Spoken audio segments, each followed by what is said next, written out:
माधुरी दीक्षित को सोना पड़ा था एक दाऊद के साथ, आखिर क्या थी मजबूरी? सलमान खान ने ऐसा क्या कर दिया कि अब अरिजीत को बॉलीवुड में काम मिलना मुश्किल हो जाएगा? आमिर खान ने अचानक अपने कुत्ते का नाम शाहरुख क्यों रख दिया? और रावण ने मरने से पहले श्री राम से क्या पूछा था? सुनकर आपको रोना आ जाएगा। और एक ऐसा होटल जहाँ सब कुछ सोने से बना हुआ है। बॉलीवुड के दबंग सलमान खान सिर्फ नाम से ही दबंग नहीं है, बल्कि अपने काम से भी दबंग है। बॉलीवुड में जिसने भी सलमान भाई से पंगा लिया उसका मानो करियर ही खत्म हो गया। और विवेक ओबरॉय इसका जीता जागता उदाहरण है। ऐसा वो अरिजीत के साथ भी करना चाहते थे और अरिजीत को बॉलीवुड से बैन करना चाहते थे, जिसके लिए सलमान खान ने काफी जी तोड़ मेहनत भी की। मगर अरिजीत अपने दमदार परफॉर्मेंस और आवाज से मुश्किल से सल्लू मियां से बच निकले। वो विवेक ओबरॉय नहीं जो किसी और से गाना गवा लेंगे और पब्लिक मान जाएगी। ऐसा माना जाता है कि सलमान खान जिसके सर पर हाथ रख देते हैं उसका करियर बन जाता है। अब चाहे वो कटरीना कैफ हो या hit story fame Zareen Khan, लेकिन अगर किसी ने भाई को गुस्सा दिला दिया तो भाई उसे फिर इंडस्ट्री हो या फिर फुटपाथ, कहीं पर भी उसका रह पाना मुश्किल कर देते हैं। और सलमान खान गुस्से के कितने तेज हैं, इसी बात से अंदाजा लगाया जा सकता है कि अपने जिगरी दोस्त शाहरुख खान को बड़ी मुश्किल से माफ किया। मगर इसी सलमान की अच्छी दोस्त रात भर किया करती थी दाऊद इब्राहिम के साथ ये काला कांड। इसके पीछे का कारण जानकर खड़े हो जाएंगे आपके रोंगटे। दरअसल जब 1990 के दशक में बॉलीवुड के अंदर माधुरी दीक्षित का डंका बज रहा, तब उस दौरान दाऊद इब्राहिम की निगाहें भी माधुरी दीक्षित पर पड़ गई थी। समय के साथ बॉलीवुड के अंदर दाऊद इब्राहिम की अलग ही धाक थी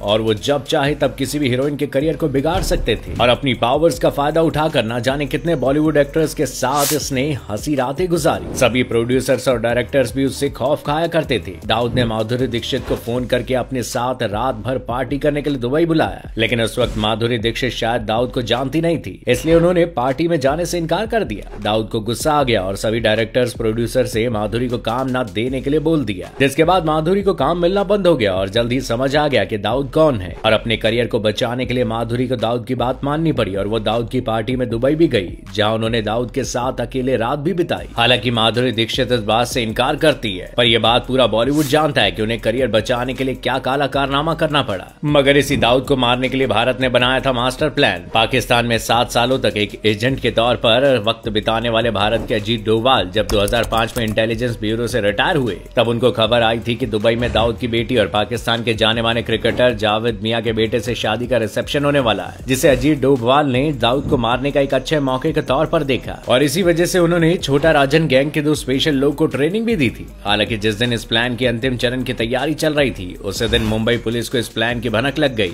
और उसने दिल्ली जाकर दोनों लोगों को गिरफ्तार कर लिया। इस खबर की दोबारा बातें लीक हो गई कि ये कोई नहीं जानता, पर बहुत से लोगों का तो ये भी मानना है कि दुबई पुलिस में आज भी कुछ लोग दुबई पुलिस का नमक खाते हैं। रावण ने मरने से पहले श्री राम से क्या पूछा था? सुनकर आपको रोना आ जाएगा। बहुत ही कम लोगों को ये मालूम होगा कि मरने से पहले रावण ने श्री राम से क्या पूछा था। रावण ने मरते हुए श्री राम से पूछा था कि जब वो गुण, ज्ञान और शक्ति तीनों में उनके बराबर ही था तो फिर आखिर क्यों हारा? श्री राम उसे बताते हैं कि गुण, ज्ञान और शक्ति में भले ही श्रेष्ठ हो, पर अगर वो चरित्रहीन और अहंकारी है तो उसका हारना तय है, इसलिए तुम भी हार गए। अब ये जीत हार की दुश्मनी सिर्फ पुराने जमाने में नहीं बल्कि आज के जमाने के दिनों में भी होती है। अब जैसे आमिर ने अपने कुत्ते का नाम शाहरुख रख दिया, आमिर और शाहरुख ने वैसे बहुत ही कम बार एक फिल्म में काम किया और हाल में ही आई फिल्म लाल सिंह चड्ढा में शाहरुख खान के होते हुए कुछ कमाल नहीं कर पाए। ये तो दुनिया को दिखाने के लिए आमिर खान और शाहरुख खान दोस्त हैं, मगर सच्चाई तो ये है कि आमिर खान कहीं ना कहीं अंदर ही अंदर शाहरुख से चिढ़ते भी हैं और ऐसा उन्होंने कई मौकों पर भी दिखाया। एक बार गजनी फिल्म के प्रमोशन के दौरान मीडिया को दिए गए इंटरव्यू में आमिर ने बताया था कि उन्होंने अपने कुत्ते का नाम शाहरुख रखा है और जब ये बात जाकर शाहरुख खान को पता चली, तब शाहरुख ने बताया कि उन्होंने अपने कुत्ते का नाम आमिर खान रखना चाहा, लेकिन SRK के कुत्ते ने इस नाम को रखवाने से इनकार कर दिया। अब ये सब मजाक में बोला गया या सच में, ये कोई नहीं जानता। अब इन दोनों के बीच दुश्मनी हो या ना हो, पर दोनों के पास पैसा बहुत ज्यादा है, लेकिन इतना भी पैसा नहीं कि पूरा गोल्ड से एक होटल बना सके। लेकिन वियतनाम में स्थित 5 स्टार होटल के इंटीरियर में हर जगह गोल्ड लगा हुआ है। जब आप इस होटल के अंदर जाएंगे तब आपको यहाँ सब कुछ सोने का बना मिलेगा, फिर चाहे वो बार हो, लॉबी हो या वॉशरूम हो, और बाथ ही टब क्यों ना हो, यहाँ सब कुछ असली सोने का बना है। दोस्तों, ये वियतनाम की राजधानी हनोई में बना हुआ है, जिसका नाम गोल्डन लेक है, जिसमें जाकर आप रॉयल महसूस करेंगे। और इतना ही नहीं, इस होटल के स्टाफ इंग्लिश के साथ और भी 6 भाषाएं बोलते हैं। और सबसे अमेजिंग बात तो ये है कि ये होटल उतना महंगा है क्योंकि इसकी बुकिंग की शुरुआत 9,000 रुपए से होती है। अब गोल्ड की बात हो रही है तो इसमें दुबई ना है, ऐसा तो हो ही नहीं सकता।